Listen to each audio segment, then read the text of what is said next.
Laipni lūgti atpakaļ studijā, mani mīļie draugi. Es esmu brālis Māris, un šodien mēs turpinam par Trešo pasaules karu. Mēģināsim šodien savilkt kopā visu to reliģiju, eskatoloģiju, vēsturi, kas, kāpēc, kur notiek, lai jūs pēc iespējas vairāk saprastu. Tātad, lai īsti saprastu šo konfliktu, mums ir jāsaprot viena ļoti svarīga vieta, kas atrodas Jeruzālēmē, tā saucamais Tempļa kalns. Tempļa kalns Jeruzālēmē ir svētvieta priekš ebrejiem, kristiešiem un musulmaņiem. Un šobrīd uz šī tempļa kalna atrodas tāda viena māja, kuru saucās Al-Aksa mošeja.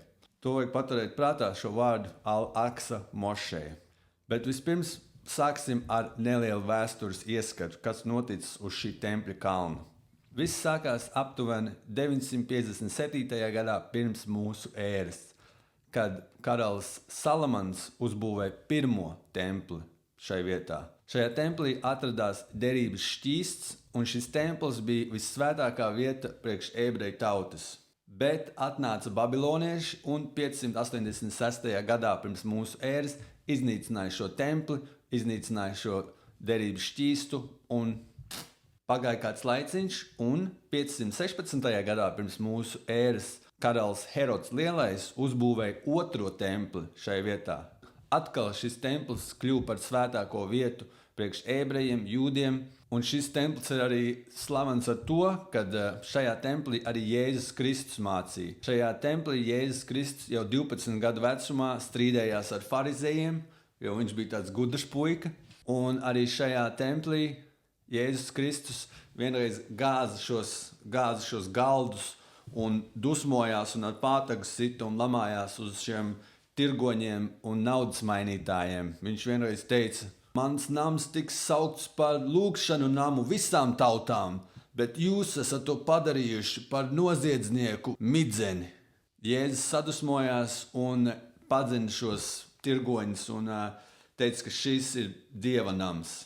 Pēc tam arī Jēzus neilgi pirms savas nāves, raugoties uz Jeruzālemi, vienu dienu raudāja un pravietoja, kad šis templis, otrais templis, tiks sagrauts. Viņš teica, neviens akmens neatliks uz cita. Tas bija viņa pravietojums, un ticiet vai nē, bet 70. gadā mūsu ērā šo templi romieši noārdīja. Un kopš 70. gada jūdi, jeb ebreji, tiek padzīti no šīs vietas, un viņiem vairs nav sava valsts, viņiem nav savs templis, un viņi dzīvo visapkārt pasaulē. Turpinam tālāk. 638. gads mūsu ērā musulmaņi iekaro Jeruzālemi.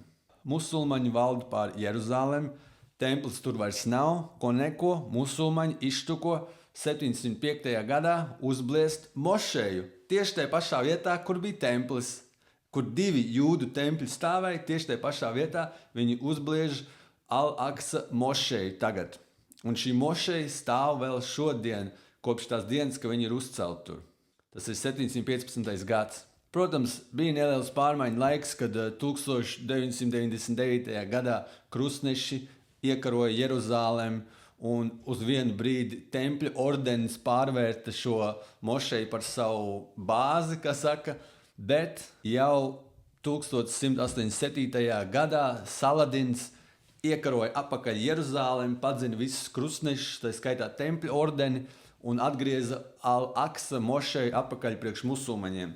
Un šobrīd šī mošeja ir trešā svarīgākā vieta pasaulē priekš visiem musulmaņiem. Kāpēc tas ir svarīgi?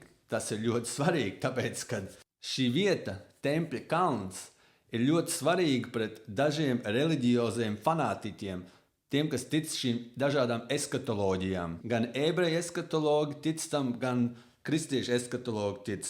Piemēram, ebreji ņem savas idejas no vecās derības, no Ezīkiela grāmatas un no Zakarai grāmatas, kur viņiem ir rakstīts, ka trešais templis ir jāuzceļ, lai atgrieztos viņu Mesājā.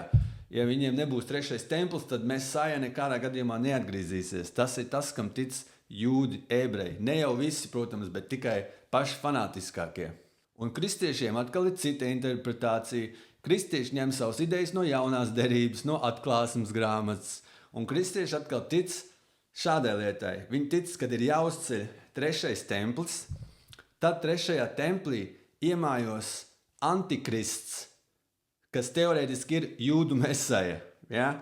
Šis antikrists dzīvos šai templī 7 gadus. 7 gadus būs grūtības un baigais struggles pasaulē.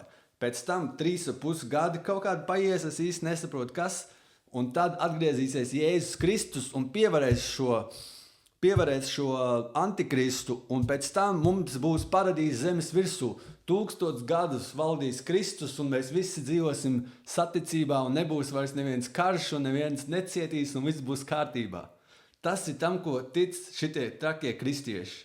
Un paši hardcore ir kristieši cionisti, jo kristieši cionisti ritīgi grib, protams, lai šis trešais templis tika uzcelts pēc iespējas ātrāk, lai atgrieztos šis antikrists un tad Jēzus atgrieztos. Un pats interesantākais ir tas, ka šie cilvēki, kas tic šīm trakajām idejām no Bībeles, viņi ir paši bagātākie cilvēki pasaulē. Tie ir tie, kam pieder visas šīs lielās kompānijas, kam pieder bankas, kas ir paudzēs bijuši bagāti. Viņi šīm lietām tic, un tāpēc tas tagad izskaidro, kāpēc šis karš arī notiek. Šis ir tā kā pasaules beigu karš, un nebrīnaties, draugi, ja jūs kādu dienu pa ziņām redzēsiet tuvākajās dienās, kad Al-Aqsa mošeja tika uzspridzināta ar raķetēm. Irāna viņu uzspridzināja.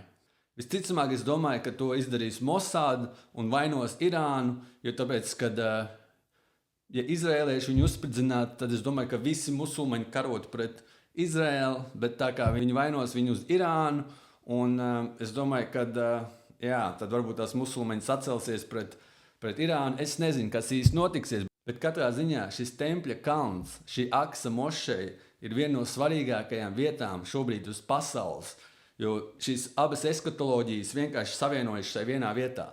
Viņiem ir vajadzīgs šis trešais templis. Tā kā šis nav tāds vienkārši karš par resursiem, par robežām. Šis ir pasaules karš par dvēseli, par antikristu, par Jēzu Kristu. Un, kā jau es teicu iepriekš, es jau personīgi ticu, ka Kristus ir apziņa, un Kristus apziņa jau atgriežas pie mums. Un mēs jau paliekam vairāk tuvāki tādam, kā Kristus ir. Jo mums jau nav jāpielūdz nekāds Jēzus Kristus, ne baznīca, ne templis, nekas. Mums vienkārši sirsniņā mēs varam pieņemt Jēzus Kristus mācības un dzīvot pēc viņa mācībām.